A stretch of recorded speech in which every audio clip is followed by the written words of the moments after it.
Hi, I'm Dennis Metzger, and welcome to The Charge. Today we are taking a look at Personalist Ethics with Dr. Paul Louis Metzger, who is Professor of Theology and Theology of Culture at Multnomah Biblical Seminary and Jessup University, Portland campus. He's the author of many books, including the book we're focusing on today, More Than Things, A Personalist Ethics for a Throwaway Culture. So follow the link below to check out the book. It's also on audiobooks.com, 70% off until November 9th. So Dr. Metzger, thanks so much for joining us today. Dennis, it's great to be with you. It's been a long time since we've had opportunity to connect. So it's a privilege to be here. All right, great. And before we get started, if you could talk a little bit about the course and webinar that's connected to your book. Great. Yes, there's going to be a course with Seminary Now. They do courses with professors from across North America, perhaps beyond, that's helping to provide a bridge between the local church and the seminary. So it's somewhat of a hybrid or a go-between opportunity for people. And so I was in Chicago to record the talks related to the course this summer. And the course will actually launch likely in late November. And then in the meantime, there's going to be a webinar that Seminary Now is featuring, and they're hosting it. And the chancellor of the Portland campus, or the Multnomah campus at Jessup University, Dr. Jessica Taylor, will be serving as the moderator, and I'll be taking questions from Seminary Now and others related to this theme of how to hold a moral compass in an ethically ambiguous world. And so how to navigate the cultural ethical complexities from a personalist vantage point. So that'll be October 30th, the day before Halloween, and looking forward to that discussion that'll be live through Seminary Now. And if people are interested, I think you'll have that information to hand, and I'm also posting about it, as is Seminary Now. Yes, the link is below. All right, so if you could give people an idea just where you're coming from in terms of your own theological, ecclesial background. Mm-hmm.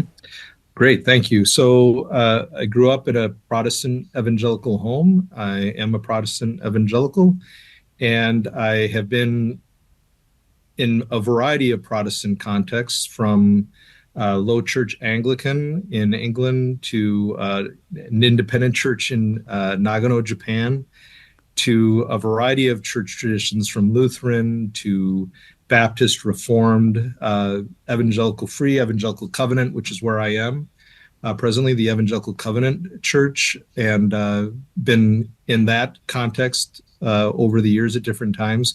So a variety there, and I see myself as an evangelical who's ecumenical in orientation. I did a book with a colleague, Exploring Ecclesiology, with Dr. Brad Harper years ago, and it was about an evangelical ecumenical introduction. So not just for evangelical Protestantism or Protestantism, but for the church as a whole, to really think about the Church Universal, the Church Catholic, while operating in my own particular ecclesial context. So that's a bit about my church journey. I'm with the Evangelical Covenant, as I said, now. While being a professor, I also serve with two churches as an associate pastor or theologian in residence, Tigard Covenant Church in Tigard, Oregon, and also Cascade View Covenant in Vancouver, Washington. So love working with the pastors, David Greenwich and Jim Sequeira. You may know them as well. So grateful for them, and grateful for the community of faith. All right, so let's talk about personalist ethics then, since that's what your book is about. So what is it, and why do we need it today in our contemporary situation? And then for your own personal reasons behind it, why did you personally feel compelled to write about it? Thank you, Dennis. I think in many respects, I've always been a personalist in orientation. My doctoral studies were with Professor Colin Gunton at King's College London, University of London. And Trinitarian personalism was the thrust of Gunton's whole theological trajectory. and also had opportunity to study the work of Karl Barth at great length. And while he uh, struggled over the concept of Trinitarian person because of concern, I believe, over individualism in the West and the like, and how we see it. Nonetheless, that renaissance in Trinitarian theology that he was certainly a pivotal part of, Gunton, of course, the Torrances, others have has shaped me. I just think instinctively in my Christian home, my upbringing, personal relationship with Jesus, that all plays in. But I've also been fascinated with the work of Martin Luther King Jr., who was trained in the Boston School of Personalism. And Dr. King, in what I take to be his most prophetic work, the message he gave April 4th, 1967, in New York City. He shared it elsewhere at his church in Atlanta later. But it was the sermon on the Vietnam War, where he talked about the triplex of evil of militarism, economic exploitation, and racism. And he talked about how we need to move from a culture of things to a culture of persons. And I thought that was such a powerful sermon. And it still is with me. It haunts me. It motivates me. And it was a year to the date, a year later, that he was assassinated. So that quest that he was about throughout his pastoral academic career was not something that ended with his life, but it continues on. And of course, Pope John Paul II was also a personalist, trained in a different context, and not dealing with American capitalism and the American empire, so to speak, but was definitely in the shadow of the Soviet Empire, and very different context with communism and the call for personalism, and his grassroots endeavors in Poland before he became Pope, etc. Again, the prizing of the person. And so personalism has a variety of offshoots, from Catholic to Protestant, I believe Orthodox as well. And it's not just in Christian circles as well. I mean, you can find in Eastern thought forms certain personalist trajectories as well. So, but I'm thinking primarily of Christian personalism, but always ecumenically, and even in terms of multi-faith. I love to engage in what I call multi-faith discourse, and that shows up in the book as well. And then what led you more personally? Sure. Right. And if you want me at this point to define personalism, I can, or I can go into it later. Well, yeah, let's do both. Yeah. Go ahead, define it first. Personalism is a philosophy of life, and it's an ethics which sees the person as the primary focus of consideration. While it accounts for certainly our biological aspects, certain societal structures and the like, it seeks to safeguard the primacy of the person. And in the book, More Than Things, and A Personalist Ethics for a Throwaway Culture, I talk about that each person is inviolable, incommunicable, and also this idea of unrepeatable. So I'll start out with unrepeatable, that each one is unique. We're not cogs in a machine. David Brooks talks about Interstellar and how it's a cultural event as a movie. And he talks about how it's a web, a particle and wave, a vast ecosystem, rather than the cog in a machine orientation. He himself is a personalist, and he talked about how that's vital for today, and I'll mention that as well. But so unrepeatable, that we're not cogs in a machine that we can just churn out on an assembly line, and that each person is inviolable, that while certainly one can be violated ultimately before God, we're inviolable, that our identity is intact before God and is created in the image of God. And then also I said incommunicable, that our worth is inexhaustible. Each person is an infinite mystery, as God ultimately is the ultimate mystery, so to speak. And so that is central to my thinking, that theme of incommunicable, inviolable, unrepeatable, and that our dignity is inherent. And Christian Smith wrote a phenomenal book on what is a person, as a sociologist of religion, University of Chicago Press. And I've so appreciated his work in a variety of spheres, including this domain. And, he talks about how dignity is inherent and, the complexities that go with that. But, we can say that water is wet, but it's really hard to describe wetness. What is wetness? So like dignity, it's hard to describe, but there is this sense in which it's inherent to the person. So that's core to it. And so it's a philosophy focusing on that. And I make great use of Immanuel Kant's maxim, one of the versions of his categorical imperative. We should never treat anyone as a mere means, but always as an end in themselves. And he had certain personalist sensibilities. And then Pope John Paul II framed it more positively, not just the negative, don't ever treat someone as a mere means, but, a person is ultimately to be loved. And he develops that idea. So more the positive aspect of personalism. So I think we live in a culture where I think we're sensitive to it in many ways. You find from Macklemore's Wings, where he talks about the Air Jordan shoes that children, youth would kill one another for them. And he said, we are what we wear what we are. But he said, we're more than that. We're not to be reduced to what we own or buy. That's the point he was making.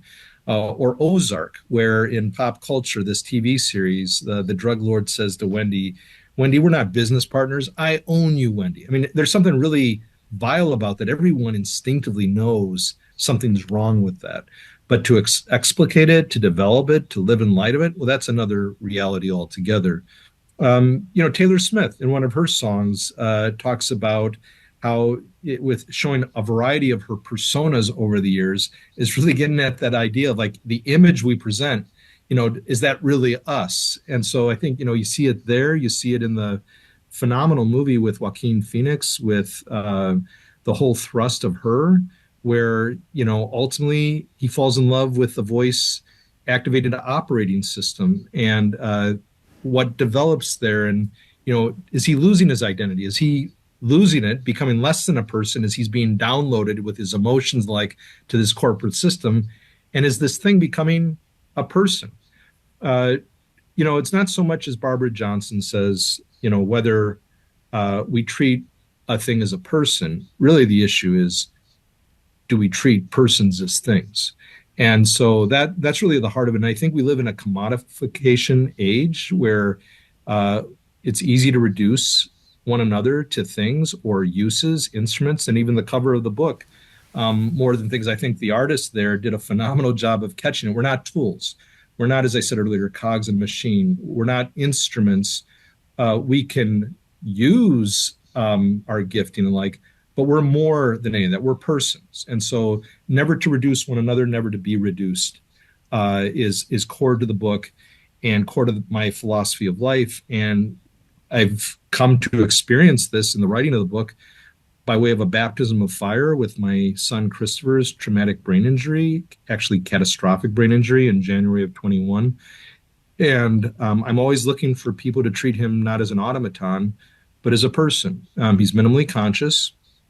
And I'm just always grateful to caregivers, medical personnel, and the like, who talk to him, who engage him well. And even one of the administrators there, who's a very gifted nurse by trade, but an administrator now, once said, we want to do this for Christopher. They were talking about a certain kind of clothing for him because we want to affirm or guard his dignity. And I was thinking, okay, is that more instinctive? Is that really a philosophical? I wanted to ask. There was no time to ask. But I was so grateful that though minimally conscious, he wasn't being treated as a thing, but really honored as a person. And she said, I always want to treat each of my patients as if this were my own loved one. And I think that's good medical ethics right there. That's really good medical ethics. So that was in the process of working on the book and working with a state-of-the-art medical ethicist, Dr. Robert Potter, who's a friend and mentor of mine, who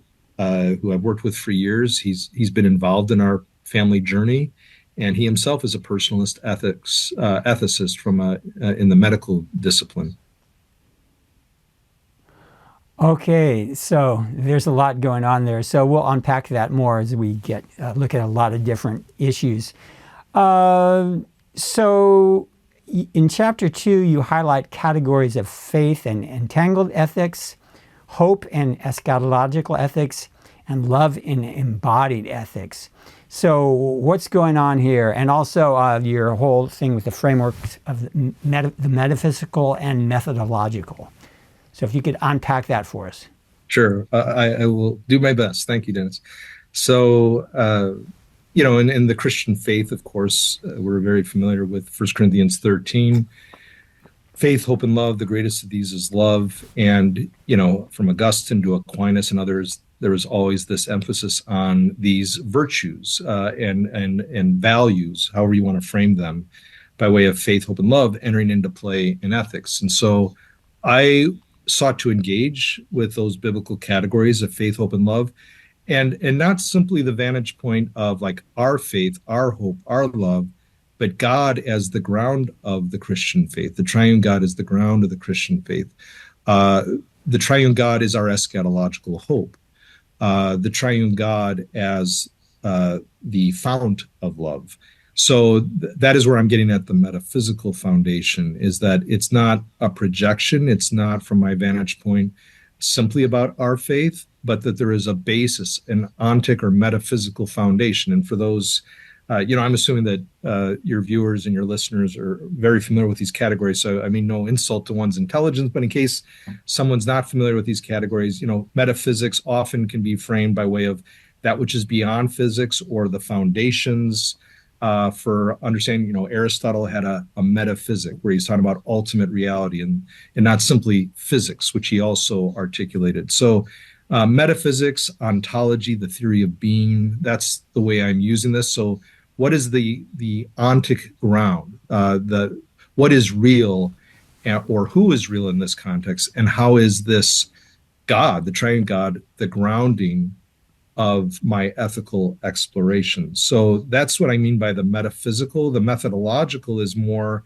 by way of how we here below, so to speak, engage by way of faith, hope, and love. And so this is where I come up with these categories of entangled ethics, methodologically, that we all look through a glass dimly, then we shall see face to face. And so this is where my critical realism frame of reference with epistemology or whatever you would wish to call it comes into play, that I am a realist. I believe there's a real world outside of my head, but me getting at that real world is not as easy as one might think.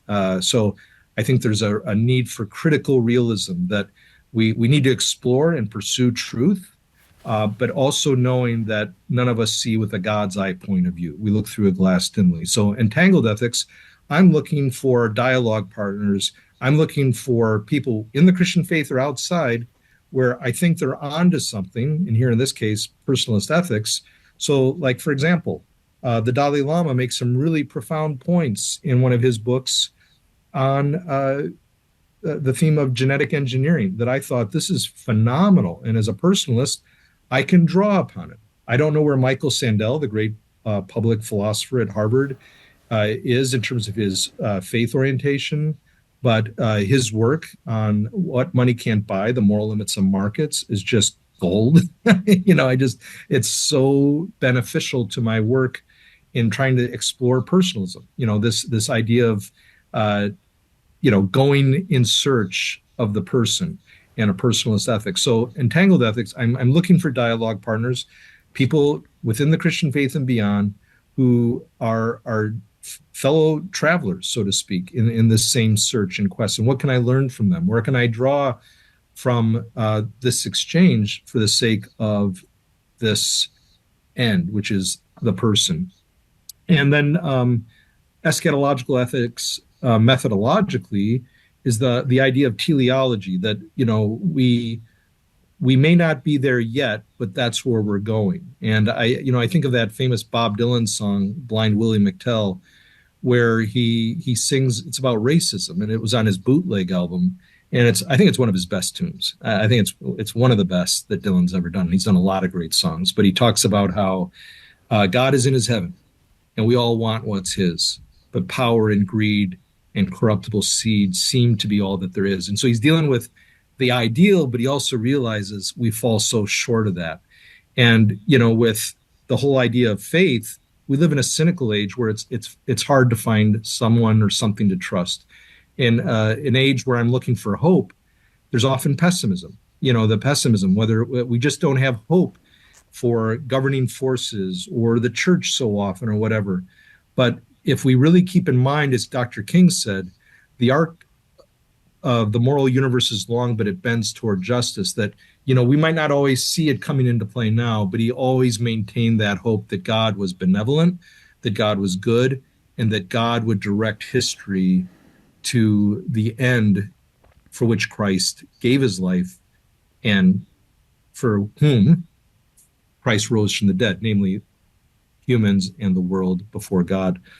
And so, and then love. Methodologically, we struggle to love as Christ loves. But again, over against narcissism, the idea of enemy love is certainly core to the Christian faith. And so, in light of my confidence ultimately in God, not in myself, the metaphysical ground, the triune faith, the triune hope, the triune love, that I can go forward knowing that God is that it provides an infinite supply of love through the Spirit so that we might continue to be formed into the likeness of Christ.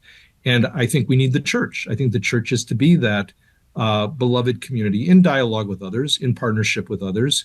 And we have a long way to go, but with God's help, we can continue to take steps in that direction. And so I don't think I am naive as an optimist. I don't look at myself as a naive optimist.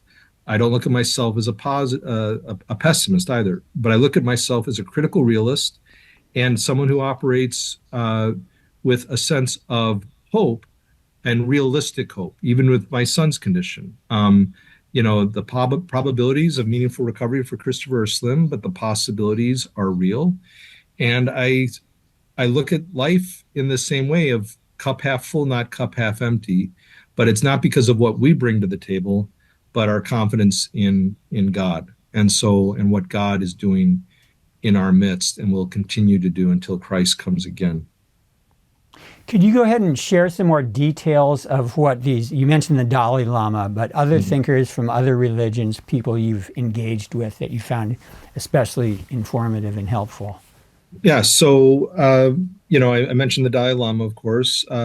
I think Confucius, as I mentioned, at least in one context, with his emphasis on morality, not profit, is profit, is certainly an important point for the development of a personalist ethics. I'm not saying in every which way, I would go to Confucius, but I do think that there are some striking emphases in Confucius that are worth noting.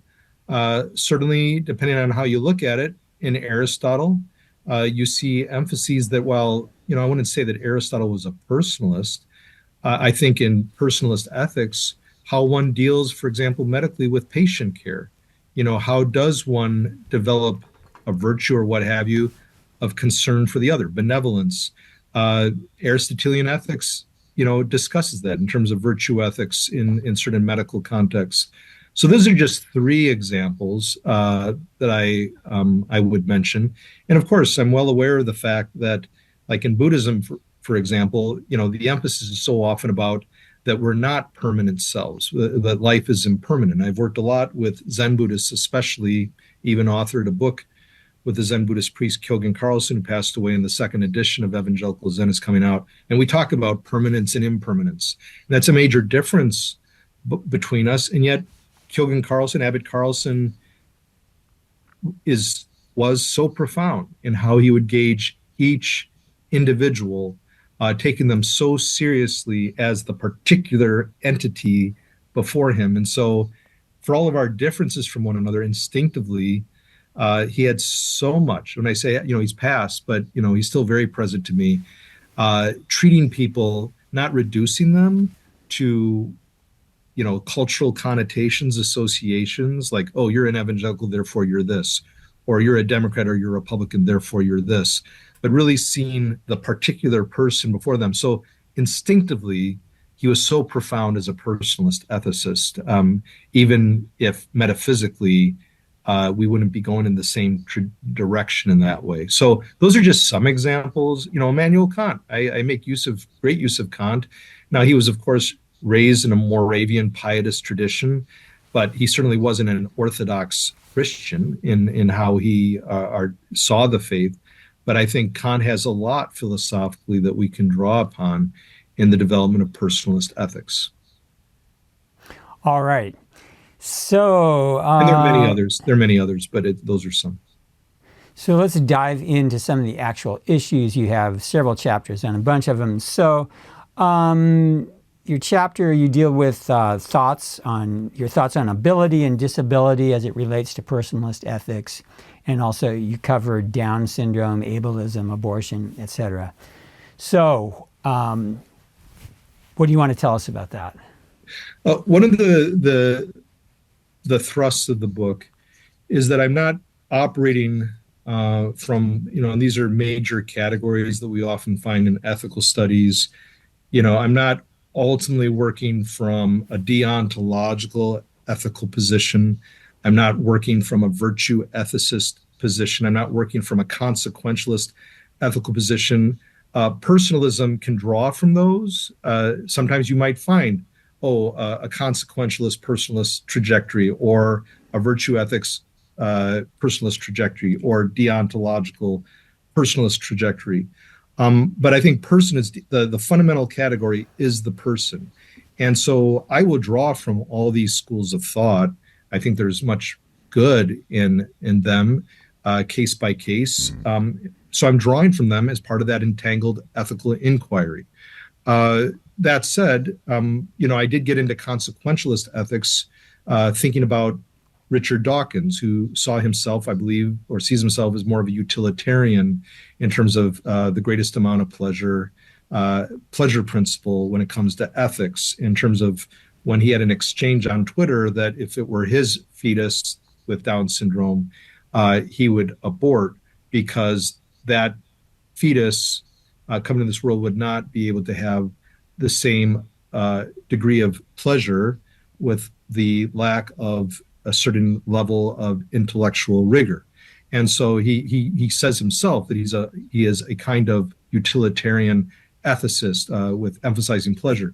So I tried to take that on, not because I was out to undermine Dawkins. I'm not, he's a big target.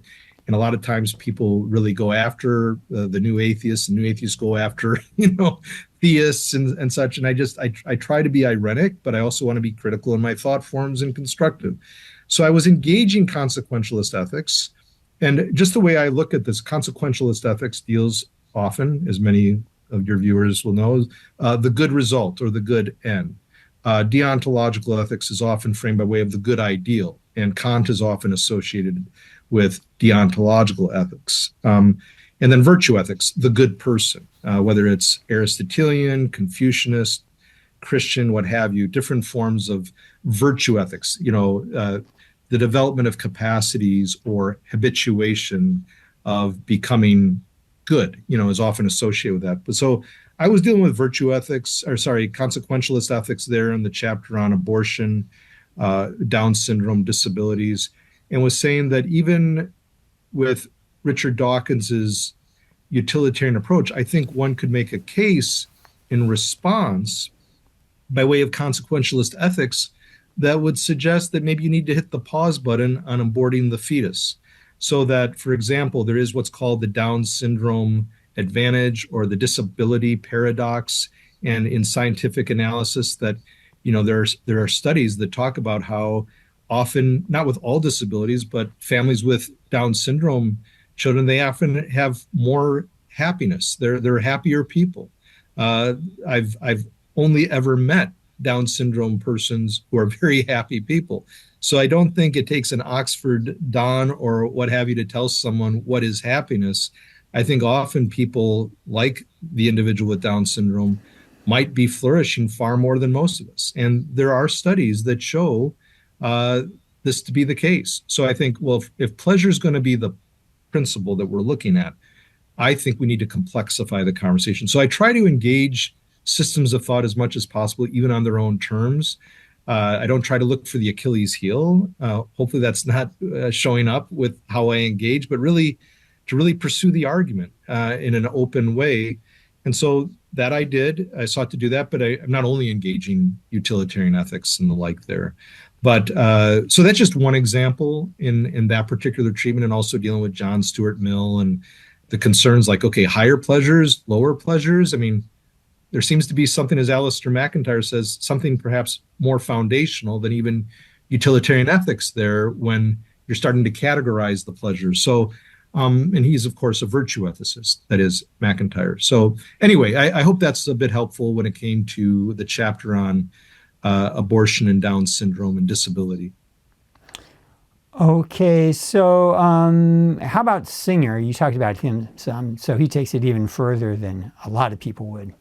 Yes, and for him, in his particular form of utilitarian ethics, it's really bound up with what the individual desires, what they see as their aims, their aspirations, et cetera, and allowing them to fulfill those. But I was just really struck, as it's been well documented, and I appreciated his honesty, because he really thinks it's a medieval idea of human dignity and the like, and he was somewhat disparaging of that whole inherent dignity of individuals, and people have value even if they're minimally conscious or have Alzheimer's and the like.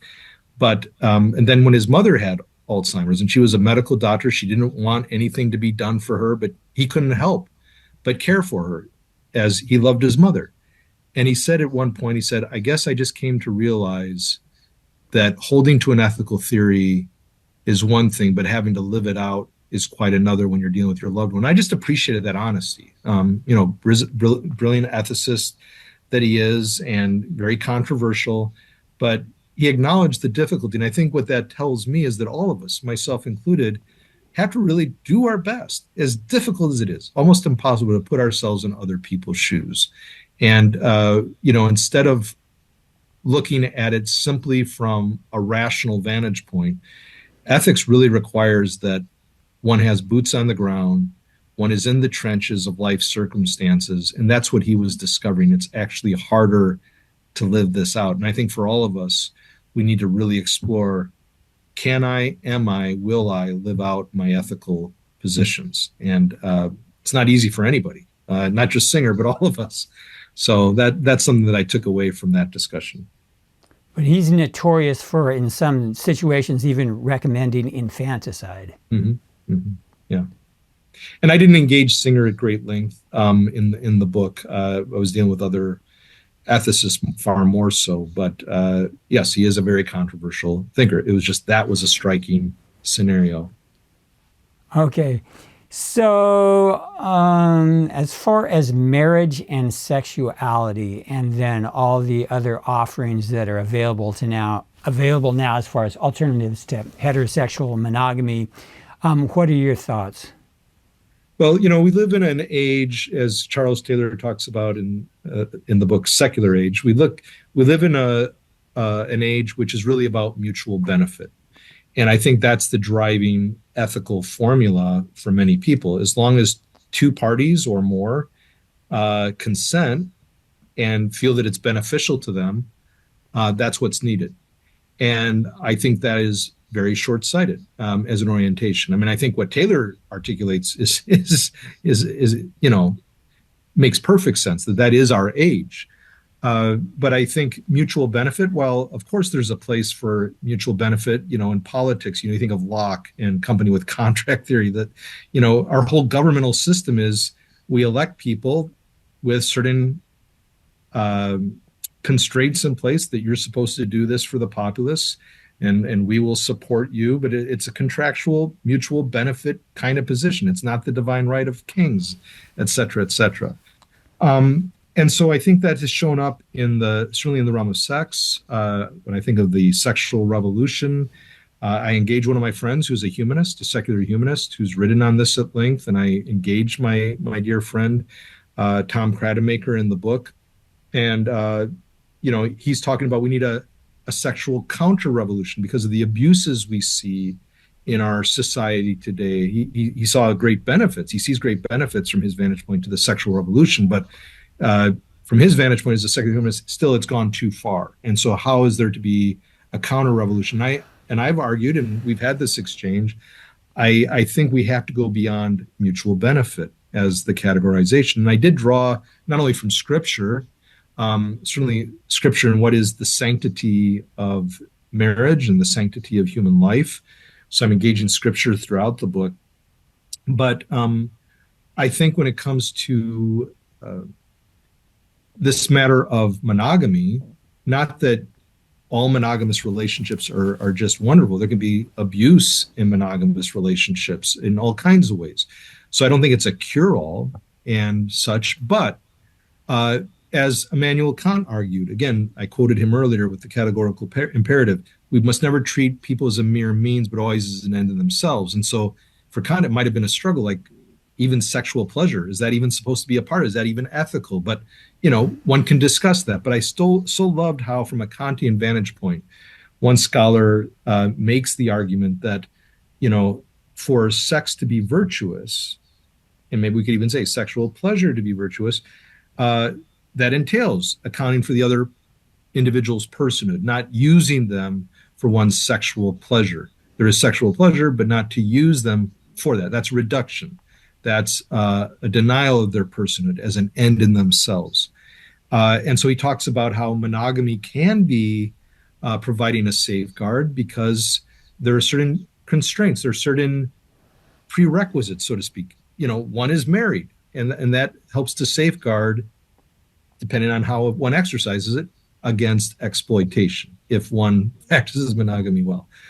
Second would be the idea of caring for one's children together and mutual assets. So, from a Kantian vantage point, those are safeguards as well. And then, thirdly, the idea of caring for the virtues of one's spouse, that there is that. And that all of that is about caring for the other as an end in themselves, not as a means to my own end. We all benefit one another in society in different ways, but we shouldn't engage people and treat them well simply for the benefits we receive from them, whether it's at the grocery store or in a family relationship, a work relationship, in the workforce, etc., but to treat people as ends in themselves. And so I think the big takeaway for me is, yes, of course, we live in a society of mutual benefit, but there are times, as my Buddhist priest friend said, Abbot Carlson, there's also mutual obligation.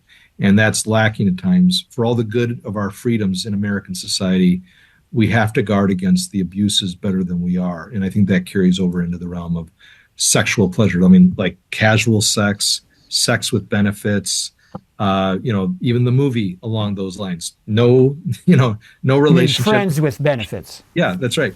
No relationship, no emotions, just sex. And they portray how impossible that is because, again, we're not robots, we're not automatons. And so we're all interconnected, and we have to be much more prudent and discerning on this. So quite a challenge. So what do you think, what forces or desires or longings are behind the movement towards alternatives to heterosexual monogamy? Well, I think people are longing for freedom. And, I'm not trying to dismiss the search for freedom, greater intimacy, greater happiness in life. And so I know some couples even explore these alternative models based on that they think it'll actually help their own marriage more or bring greater fulfillment to them as individuals and as couples if they bring another party into it, or if all parties are consenting, and let's say each one has another partner. It brings in a lot of other complexities. Okay, what about inheritance? What about, all those things that are already difficult, they start becoming issues when more relationships, let's say there's group marriages come into play, et cetera, et cetera. The complexities are real and they have to be accounted for. But yes, we see more and more of this in our society with polyamory, or resurgence of interest in polygamy in certain contexts. But we could go on this. It's just that I think people seeking intimacy, people seeking greater intimacy in their own relationships, it might go there, or just thinking that we've been so prudish that there could be another form of cultivation of one's being in relationship with others that needs to be entertained. And what would you say to the person who says, what I do, my sexual life is purely a private matter? Well, I don't think anything is purely private. I certainly understand that people don't want video cameras in their bedroom and things of that sort. And I don't want to in any way dismiss the emphasis on privacy, but I don't think anything in life is only private, or that the private public debate enters into all kinds of spheres. But I just think even with how one raises one's children in the home is going to make an impact on society. So I do think while one doesn't want the Gestapo in one's bedroom, nonetheless, how one treats another individual sexually is going to carry over into all of our relationships in society. So I'll give an example. It's not in the book, but years ago I did a talk for a conference that a church in the Corvallis area was hosting, and they would have these annual events at Oregon State University. They were able to rent out the basketball stadium, and I had interviewed someone from a local university. One of my students had said, "I think this would be a good person to interview about casual sex or, friendship with benefits," because he was part of a fraternity in college. He's no longer in college, but he shared a story about how two sisters, I guess they were twins, wanted to join a sorority, and they had to fulfill a pledge to lose their virginity. And they went to him because he played it fast and loose. And they said, "Would you help us fulfill this vow?" And he said, "Sure, I'd be happy to." And on successive nights, he had sex with these two college students who were both virgins. And I asked him, because we developed some connection, and he knew I was going to share about it. I didn't share his name that night when I gave the talk. But I was just trying to understand that because I was speaking to teenagers about friendship with benefits. And, I hadn't really heard this language before, casual sex. And I just think what came clear to me through all this is there's nothing casual about casual sex. It goes to the core of our being. We're psychosomatic unions. And so I explored the idea with him because I asked him, "Do you think this bothered you in any way? What occurred?" He said, "No, it might have bothered them at the end of the day, but it made no difference to me. I feel untouched by the sexual encounters." And I explored the idea with him. Do you think perhaps what he had shared with me about his father leaving his family when he was a child and the scars that he had endured, we had enough rapport where I could ask him this. I asked him, "Do you think that even that scarring might make you insensitive to the possibility of you being really impacted by these sexual encounters?" And he was willing to explore this. So I think what happens in our homes and our relationships carries over into other domains in all our relationships. If we have secure attachment in the home, that can help us to be healthy people in other spheres of society. And we don't have that, what difference might it make? And I think so too the bedroom is part of it. So, we might say keep the government bedroom, and I'm not so much getting into that per se right now, but I think we're bringing who we are in the bedroom and in every other area of our life into every sector of our lives, whether we're conscious of it or not. All right. And so in chapter 7, you're quoting Seneca at the beginning and the end of the chapter. "A whole lifetime is needed to learn how to live, and perhaps you'll find this more surprising, a whole lifetime is needed to learn how to die." So if you could say more about this quote, and then also get into physician-assisted suicide and euthanasia. Great, thank you. So yes, I thought it was a striking point with Seneca about the whole theme of dying well. We might hear talk about living well, but how to die well is also important. And so how do we treat someone? Not just Seneca, who I believe committed suicide, but the person that one is caring for in hospice, or someone in an adult care facility. Do we just allow them to rot? How do they see their own lives? What are they doing in terms of living with dignity and even dying with a sense of honoring their dignity.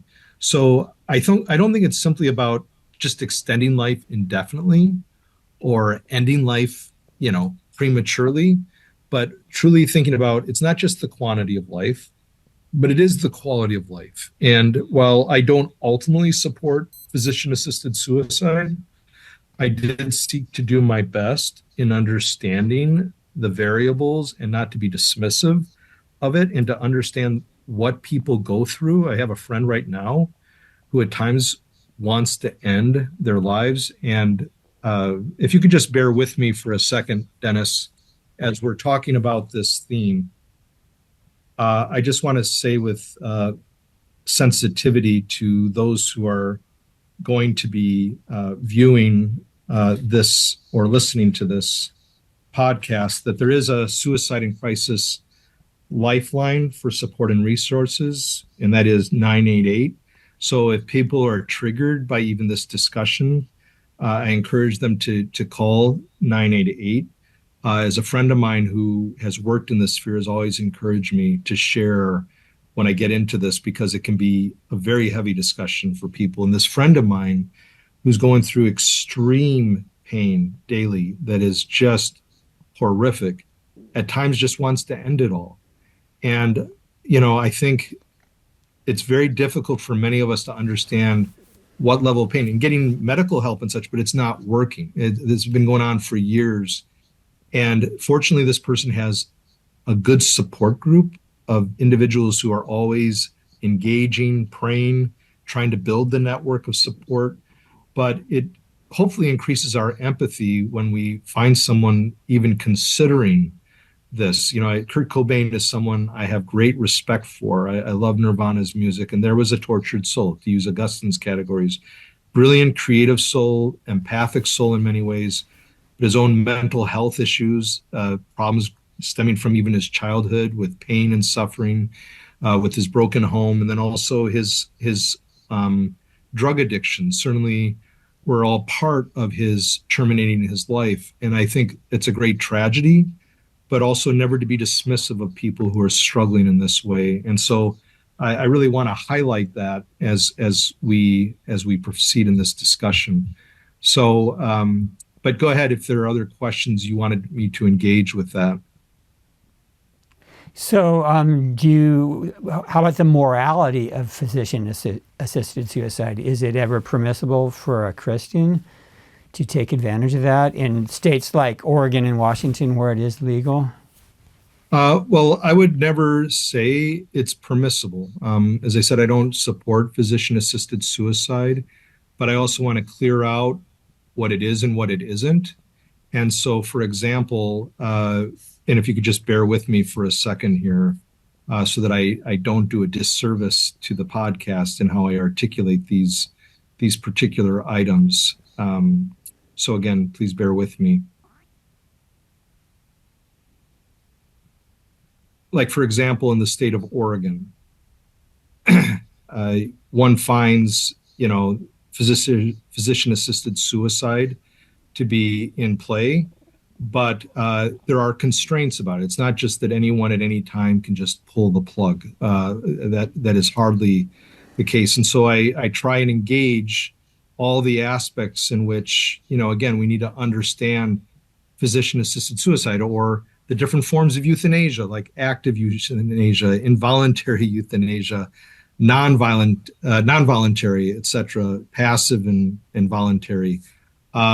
And so I just think that one needs to account for all these variables. One also has to account for the concerns that arise with abuses. And one of the things that is accounted for in physician-assisted suicide is, are there outside pressures that are shaping? The physician needs to be accounting for outside pressures that may be influencing the patient to say, pull the plug, or assist me, doctor, as I, take the fatal dosage. You help me out, but the doctor is supposed to help discern.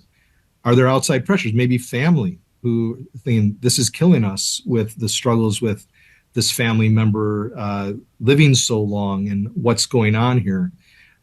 Or even the medical industry, the pressures that can be there. Is the person able to even make a decision themselves? Are they cognitive? Are they engaged rationally? And then also, as I said before, the idea that it has to be within only a certain amount of time in life, where it's definitely the case that they will die within a short period of time. It's not anyone who can go about this and just, again, pull the plug or ask to have the plug pulled. Other societies, there may be more of a slippery slope. And of course, slippery slope arguments can be a logical fallacy where we think, oh, it's inevitably going to happen that, if this is occurring, of course, it's always going to happen this way. Well, that can be a logical fallacy, but there is a case as a slippery slope. If you open the door at one point to certain kinds of physician-assisted suicide, where does it stop? And you see in different societies that more and more open doors are in place. And so I think that has to be accounted for. One of the concerns about physician-assisted suicide is that it can take away from the drive, the desire to keep trying to find better medications to help with pain. And so I'm trying to engage even the whole gamut of ethical issues that come into play and how to put in place safeguards. And I do have concerns. Will physician-assisted suicide ultimately detract from ongoing research to help find medications to alleviate the pain and suffering so that the person can live longer? But again, it's not the point of just how to live inevitably, how to live well. And, we all need to have advanced directives in terms of, when we think it's beyond where we can actually live in a viable manner. So with my mother, this is not physician-assisted suicide. She would not have wanted physician-assisted suicide, but I was asked toward the end of her life, very practical question. I was the person in charge, and I got my siblings on the phone, so to speak, when the doctor asked, okay, your mother doesn't want any intrusive medical practices at the end of her life. So, for example, we asked, okay, what would be an example, doctor? Well, if we had to resuscitate her, where they're pressing in on her rib cage, try and resuscitate her at the age of 93, we said no. We don't think she'd want to be revived because it would break her ribs and she wouldn't recover. And that wasn't physician-assisted suicide. It's just the matter of how much aid will you give in hopes of keeping the person alive. Now, that's very sacred ground to me. It was very painful thinking about this with my mom, but she did revive anyway. There was no resuscitation needed, but it was sobering reality. And I think a lot of times we avoid these issues. But be that as it may, I think it's very important that we are attentive and empathic to why even people would want, like the famous story of the woman who had brain cancer and didn't want to continue living. And that was a shock to the American system, her story.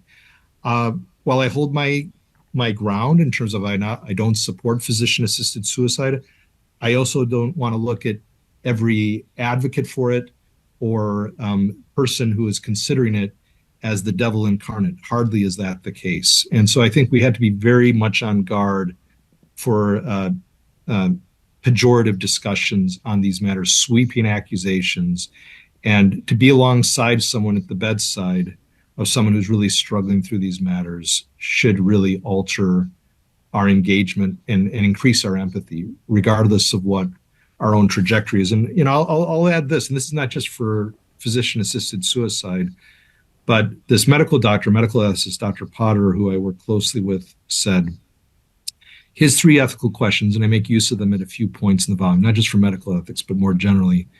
We need to ask ourselves in any ethical inquiry, what is going on here? So if you're going in to deal with a patient toward the end of their life and making healthcare decisions, one has to be asking, what is going on here? Who are the parties? Who are the players in this? It's the family members. It's the medical personnel. It's the insurance company.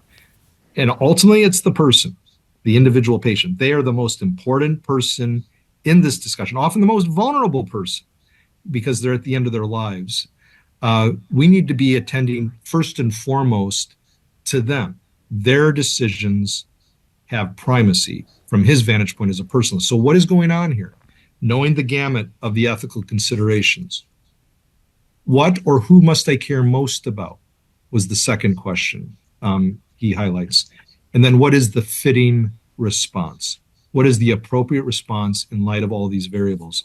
And that's not to simplify, it's to complexify the discussion. I think that's important, to complexify and to seek clarity in pursuit of an answer that accounts for as many of the variables as possible. Ethics is extremely difficult and it is costly to anyone involved in these discussions. And I have to think about these matters with my son. So for a lot of people, for Christians, when they're talking about suicide, one of the first questions that comes up, is it essentially an unforgivable sin since you're not able to repent after doing it? And I certainly don't think it's an unforgivable sin. I don't see it in that way at all. And, I think blaspheming the Holy Spirit, the unforgivable sin, was the rejection of Christ in Matthew's gospel. And so I don't make that extension to the realm of suicide and the like. So I didn't figure you would. Yeah, I don't hold that trajectory. Okay. So chapter 9, immigration. So you talk about merit, market, and morality. So if you can figure out what to do with immigration crisis, you'd be worth $1 billion. Mm-hmm. That's still a thorny one. That's right. We're hopefully going to get into that at this in this webinar for Seminary Now on October 30th. I think they've raised that they want me to address that. So that's a real passion of mine. My wife is a Japanese citizen. She holds a green card. And our situation with green card, as I wrote about in a book, Consuming Jesus, years ago, was not as funny or as sexy as the Hollywood version movie Green Card. So we faced our challenges in this domain, even as a U.S. citizen. And I realized more and more, wow, how difficult it is for people to enter a society, even a great society like our own, how difficult it can be, the pain of that. And it really sensitized me to this discussion early on, as far back as 1990 or so. I give a shout out to the Evangelical Immigration Table.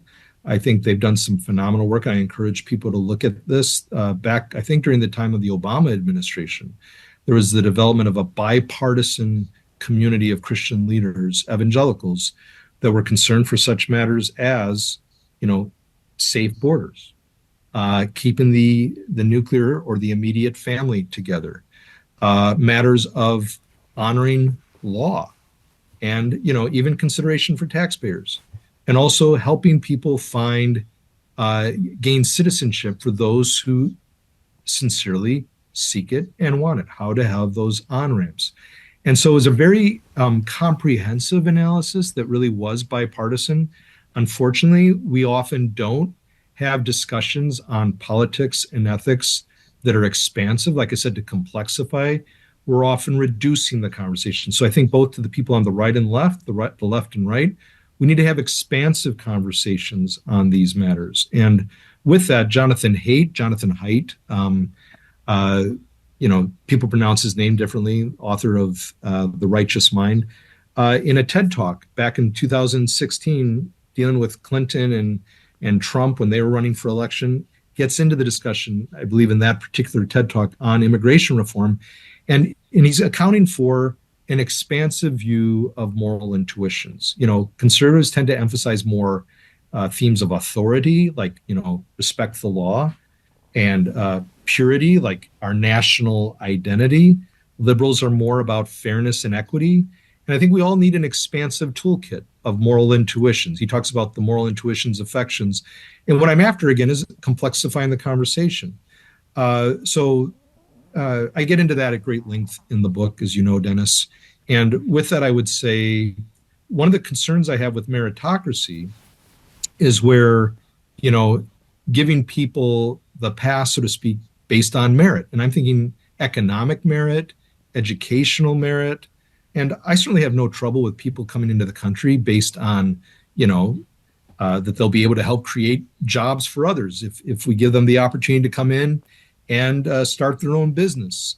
I don't have a problem with that. I don't have a problem with people being well off who come to this country, but to make it about that, to limit it to that, to me is deeply problematic as a Christian, because as Scripture says repeatedly, care for the orphan, the widow, the alien in their distress. James says, this is the kind of religion God cares for, to care for the orphan and widow.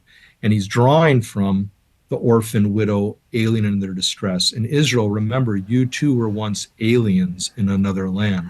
And I think we often suffer from amnesia in America, that many of us, in fact, most of us, our ancestors, come from other lands. For the indigenous people, depending on how far back that goes, but native to these lands. But for the rest of us, like European Americans, second generation, third, fourth, or what have you, we need to remember, we too were given the opportunity to come to this country. So, of course, we don't want people coming who have ill intent. We're talking about people who seek to come to be part of the American experiment, to be part of the society.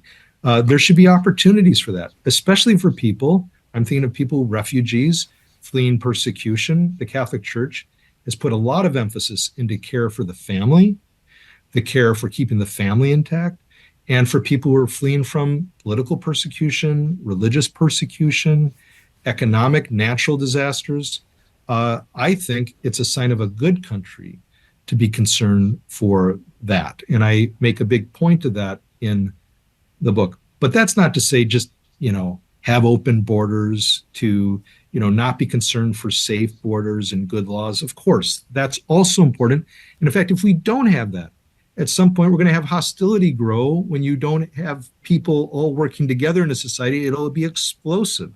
So that's certainly important. I did write an article with a rabbi this summer about some of the rhetoric of cruelty that I see. I mean, it's a bipartisan cruelty. I think at times when it comes to immigrants, I hear it more from one side more than another. And I think the culture of cruelty in our American political discourse is deeply disturbing. And I don't think it leads toward benefit to any of us. And it is not going to make America a more virtuous country, and certainly not a God-honoring country when we're cruel in our rhetoric and treating people as less than human and seeing them in very condescending and framing them by way of deconstructive terminology. It's very disturbing from a personalist ethics vantage point. The last point I would make here is that, and I mentioned this earlier with amnesia, we don't often realize that when people are flooding our borders, let's say they're flooding our borders, I'll just use that language, whether that's true. I'm just saying people crossing the border or seeking to cross the border in waves. It's not just because of upheaval that can go on in their country from their own doing. To what extent with our global economy, capitalist economy, and America's own operations in other countries, this is something that came as part of a discussion with Milton Friedman, the Chicago School of Economics, with what happened in Chile and the kind of disaster capitalism to, in a sense, destroy the Chilean government and the like, to put in place American structures or structures that would be pro-American. And we can debate that. The book that deals with disaster capitalism, we could, Naomi Klein, I believe, the author, we can discuss that. We could debate that, is that accurate? And that's part of the discussion that goes on.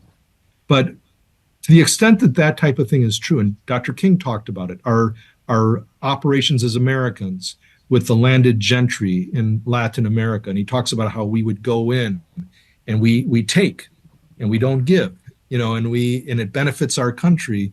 And that can get many Americans angry, like, how dare anyone say that about it?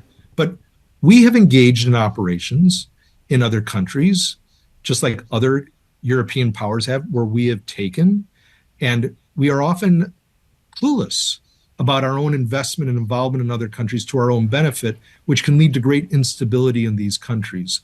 And so I think to say that they're just flooding to take away from us, I think it's amnesia, or it's intended or ill-intended or non-intended amnesia that we fail to see of our own involvement in particular countries. So I think it's case by case when we look at each country and people coming from these countries, what's going on. But again, it's not to take away from sound borders. It's not to take away from good laws. It's a both and, not an either or. And I think when we oversimplify and make it more into an either or conversation, it really does everyone a disservice. And we need to have more expansive conversations on ethics. So is deportation, is that something Christians can support? Or is like, once you're in the country, okay, you're here?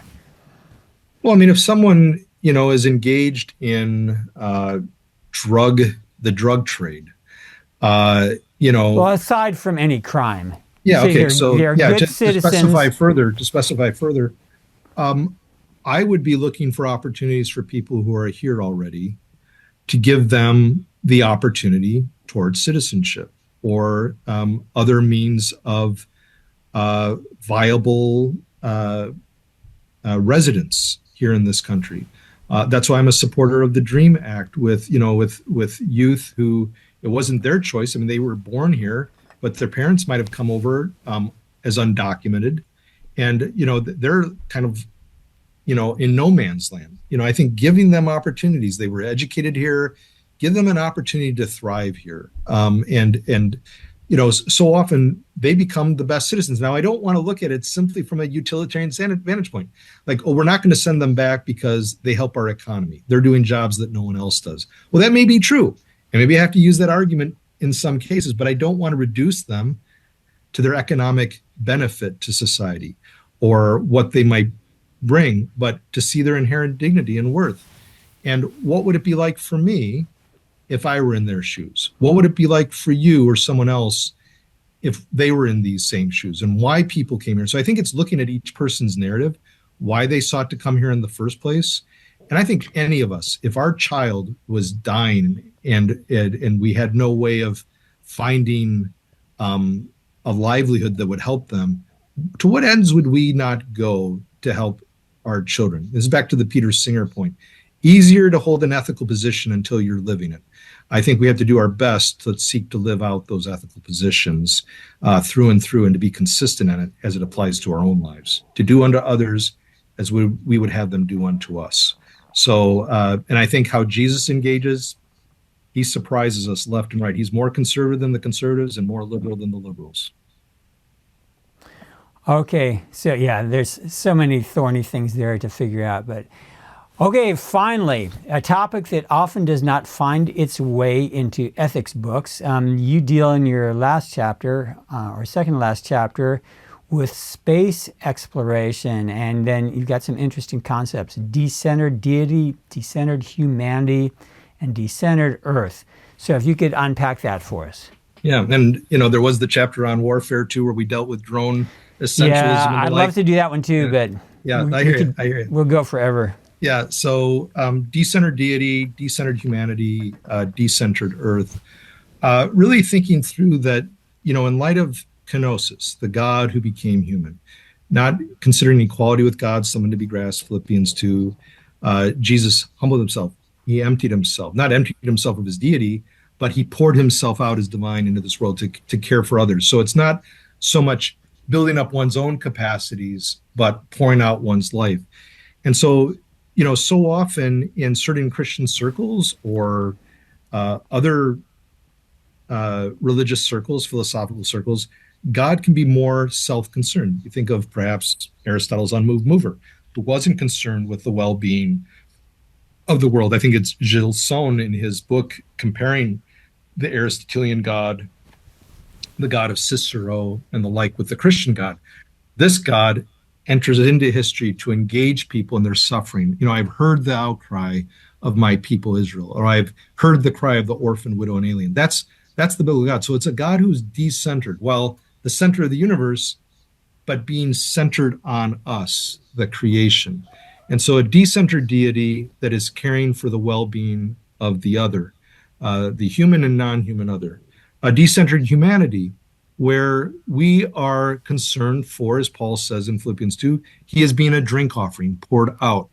Uh, Timothy, he has no one like Timothy, for everyone looks out for their own interests, not those of Jesus Christ. And then Epaphroditus, who gave to the Philippians what Paul couldn't do, even risking his own life to make up for Paul because Paul was under house arrest. So you see examples in the life of the church of people pouring out in light of Christ being poured out for us. So a decentered humanity where it's not all about us. We're concerned for one another. We should be thinking with environmental issues, which I also dealt with in the book. We should be thinking about how what we do as Americans with our resources and the world's resources, what difference does that make, especially for nations, developing nations, nations that are more impoverished, a decentered humanity. And that has an impact on how we enter into space exploration and a decentered Earth, that we don't pollute this Earth more and more and more. And then when we do take our garbage and put it into space, we need to hold on to our own garbage and hopefully learn that, so to speak, so from that, so that we don't do as what Ray Bradbury talks about in the Martian Chronicles, destroy another planet and perhaps another civilization. And C.S. Lewis gets at this in his space trilogy, The Silent Planet. There's so much that I could go into from even science fiction, offering us rules or points of consideration on how to be good stewards. And we learn a lot about all the various ethical issues, even from looking at space exploration. So in a sense, everything came home in the space exploration chapter. It became a kind of a microcosm for other ethical issues. Like, I like to do this with my students in class, if you don't mind me saying this, Dennis. I do this thought experiment. If you had a spaceship and you could only take 100 people into space from planet Earth, and that was all we had, that to live elsewhere, who would you put on that spaceship? Would it be the millionaires? Would it be the billionaires? Would you put people on there with disabilities and so on and so forth? And I made use of Aristotle that, as Michael Sandel and others say, compassion is like a muscle. It's not a resource, a limited resource that you better just preserve it and not use it. No, compassion is like a muscle. If you don't use it, you lose it. And sometimes those who are poor, sometimes those with disabilities are far more advanced than the rest of us when it comes to compassion. Gordon Gekko, greed is good. How much of that spaceship is going to go to the millionaires and billionaires who are in many respects impoverished when they get into outer space, because it'll be each person for themselves rather than to cooperate. And it's going to take them a series of lifetimes, from a certain kind of evolutionary biological perspective, to develop the kind of practices, humanity, to be able to help us survive and thrive. It's not always the survival of the fittest, but as one book said, the survival of the friendliest. And so how do we engage in this way where we account for how space exploration as an ethical pursuit can shape how we even look at the rest of life here? So I love what Carl Sagan did with the tiny blue dot, the pale blue dot, where he said, we need to learn how to live better here on Earth. This is the only planet like this that he knows of. So we shouldn't be killing one another. We shouldn't be destroying this planet because there's nothing like it. And I think that's a really helpful mirror to hold up to ourselves. And of course, I'm framing it ultimately by way of the triune God, God in Christ in the Spirit, who pours himself out, not tries to use us for his own ends, but pours himself out until the end, so that to share life, not to take life from creation, from humanity, and the like. And so I think greed, certain forms of sovereignty are very problematic.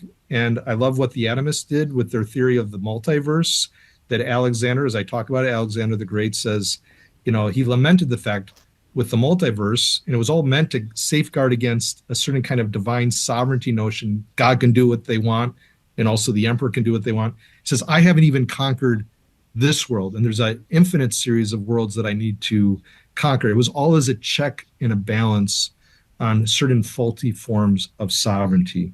And so the way God displays his sovereignty in Christ is so dramatically different. God's power is in the weakness of the cross. That's true power. God's wisdom is in the foolishness of the cross, as Paul says, it's very much the death of the Nietzschean Superman that I think is so often in play in our society today. Well, what more specifically in terms of people who are literally exploring space, what kind of ethical questions do they specifically have to deal with? Well, again, one question: why are we exploring space? And I'm all for space exploration. I'm for the possibilities of living in outer space. I don't think that I would in any way want to stop that. I think space exploration also helps in the matter of the research, the technology that's developed there actually goes into technology here at home. And so NASA's work, I had the privilege of working with the American Association for the Advancement of Science for years. Through our seminary, we had a major grant that I had the opportunity to oversee, and we were working with some top drawer astrophysicists and astronomers with AAAS. And I think space exploration teaches us so much about humanity, about our Earth, with astrobiology. What we learn there can help us understand more here. So, how do we see the connections? One of the ethical matters would be not exploration for the sake of like dominance of America or the Soviet Union, in this case, Russia, or this country or that country, but how do we pursue space exploration for the flourishing of all humanity? And I think it was in the movie The Martian that you had China and Russia and America all working to bring Matt Damon's character home, if I recall correctly. So there was a collaborative exercise. So, what's our goal in space exploration? Is it simply to show our dominance, like was so often the case during the Cold War era? How does it help us? To the extent it can help us with poverty. It shouldn't be that we look at a space exploration in a void from matters of, impoverishment here on Earth and the like. But how can we, through that, the technologies that we develop, help us in one way or another to benefit people in very difficult life circumstances on this planet? So, how is it helping the least of these, so to speak? How is it helping foster a collaborative approach amongst the nations would be key. And I could keep going, but these are aspects of what I would want to articulate. And also, how do we safeguard against the lesser angels of our nature? What we do here, if we are not careful, we will do there. And so what can we learn from the errors of our ways of destroying habitats that we don't repeat? And, Ray Bradbury did a phenomenal job in Martian Chronicles, science fiction work, really getting at a lot of those issues. And I think a personalist vantage point helps us safeguard against it. And I'm happy to talk a bit about that, how a personalist vantage point helps us in safeguarding appropriate ways to say space exploration. So if you want me to, but Yeah. Go ahead. Yeah, I mean, I am struck by the historiography that Sigmund Freud developed, and it's been a damaging historiography, where he says that it was Copernicus's revolution that was the first nail in the coffin of humanity, because we're not the center of the universe, and then he says Darwin was the second nail in the coffin because we're not different from other species, and then psychoanalysis, as he develops, is the third nail in the coffin because we're not even lords in our own heads.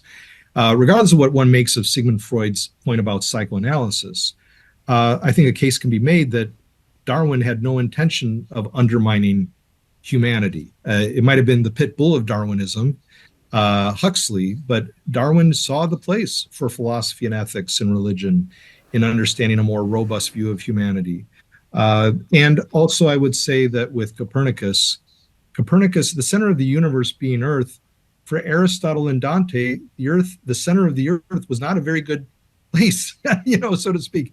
In Dante, I think it's the center of hell, so to speak. So the center, if you will, is not really the point geographically or what have you, or in the solar system. Like, it's really that humanity, according to Psalm 8 and Hebrews 2, we're at the center of God's affections. And when we see ourselves at the center of God's affections as humanity, as persons, as people, it helps us, as Peter Harrison and others have argued, even with the environment, not to look at nature as something to to rule over as in domination, to exploit, but ultimately to steward, to ultimately care for as, in a sense, the garden temple of God, that we are only to see ourselves in the creation as a whole, to flourish together with the whole of creation. So I think even how we see ourselves as humans and the universe at large matters to space exploration. And if we're not secure here as humans, we're going to be very insecure there and lead to that further exploitation. So again, we have much to learn. What is our aim? What is our intent? And to those who are so passionate about space exploration that we need to get off this Earth, like perhaps Stephen Hawking might have maintained, I think it can actually do a disservice if our focus is simply abandoning this planet, if that was his focus, okay? It actually undermines efforts to be better stewards, environmental stewards here on this Earth. So I think that it shouldn't be about the grand escape, but about the grand preservation of Earth, even in relation to space exploration. So what can we learn from astrobiology, astrophysics, and the like, and even to help nurture this planet more in relationship to the universe at large? All right. Well, good words. I really appreciate the book. There's a lot there to dig into. I'm Dennis Metzger. You've been listening to The Charge. We've been with Dr. Paul Louis Metzger. So he's the author of More Than Things, A Personalist Ethics for a Throwaway Culture. Follow the link below. Dr. Metzger, thanks so much for joining us today. It's great to be with you, my friend. Thank you, Dennis. And I look forward to other opportunities to connect with you here in the greater Portland area. All right. All right. And blessings to all of your viewers and listeners. God's blessings to you, each of you, and may you flourish profoundly. I'd love to hear from you. Please email me at thecharge.info@gmail.com. Please check out our other videos. Don't forget to hit like and click subscribe.